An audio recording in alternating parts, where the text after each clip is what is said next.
क्या जो हथियार था पुलिस कर्मियों के पास उसका इस्तेमाल करके इसको तोड़ा है।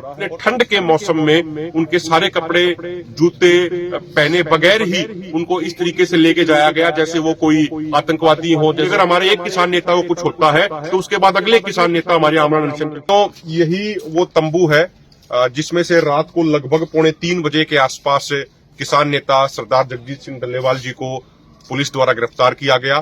क्रूरता की सभी हदें पार करते हुए जब वो यहाँ पे रेस्ट कर रहे थे तो उस समय उनको सैकड़ों की संख्या में पुलिसकर्मी आए, उधर से भी आए और इधर से भी पुलिसकर्मी आते हुए पूरा घेरा डाल लिया। और आप अगर देखोगे तो ये उन्होंने क्या जो हथियार था पुलिसकर्मियों के पास उसका इस्तेमाल करके इसको तोड़ा है और अंदर भी दूसरी तरफ से उन्होंने वहां पे भी इसको अंदर से भी दूसरी साइड से भी इसको तोड़ने की कोशिश करी है।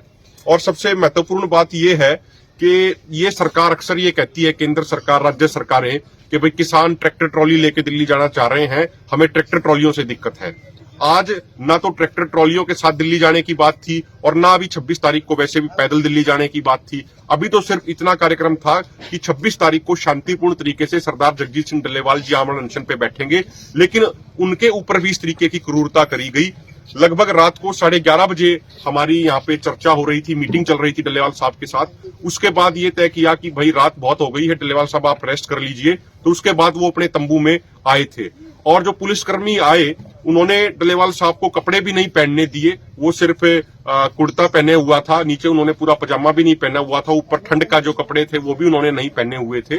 तो एक 68 साल के बुजुर्ग आदमी को इतने ठंड के मौसम में उनके सारे कपड़े जूते पहने बगैर ही उनको इस तरीके से लेके जाया गया जैसे वो कोई आतंकवादी हो, जैसे वो कोई उग्रवादी हो या कोई बड़े अपराधी हो। इस तरीके का व्यवहार देश के अन्नदाता और देश के सबसे बड़े किसान नेता के साथ पुलिस द्वारा किया गया है। और सबसे लेकिन जरूरी बात सभी ये है कि जितना मैं सरदार जगजीत सिंह डल्लेवाल जी को जानता हूं, वो मजबूत इरादों के ईमानदार किसान नेता हैं और वो झुकने वाले नहीं हैं।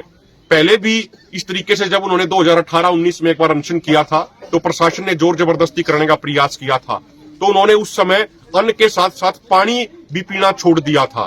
तो जितना मैं उनको जानता हूं, सरदार जगजीत सिंह डल्लेवाल जी बहुत सख्त स्टैंड लेंगे और वो पुलिस कस्टडी में जेल के अंदर भी आमरण अनशन वो अपना निश्चित तौर पे करेंगे।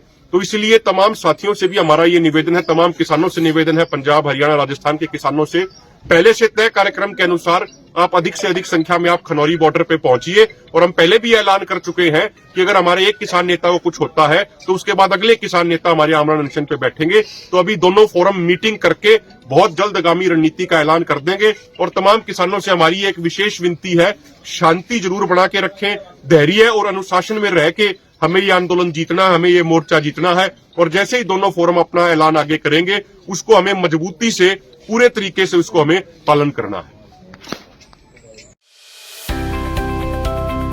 अब किसी भी प्रकार के दर्द से क्यों होना परेशान, जब ऑर्थो चार्ज कैप्सूल हो आपके पास।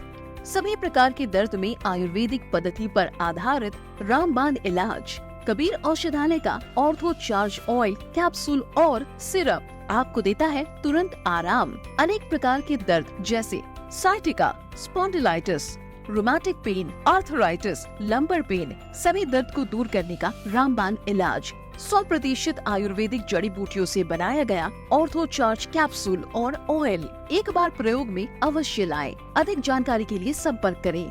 एड्रेस: कबीर औषधालय, सेक्टर 14, सोनीपत, दिल्ली, NCR।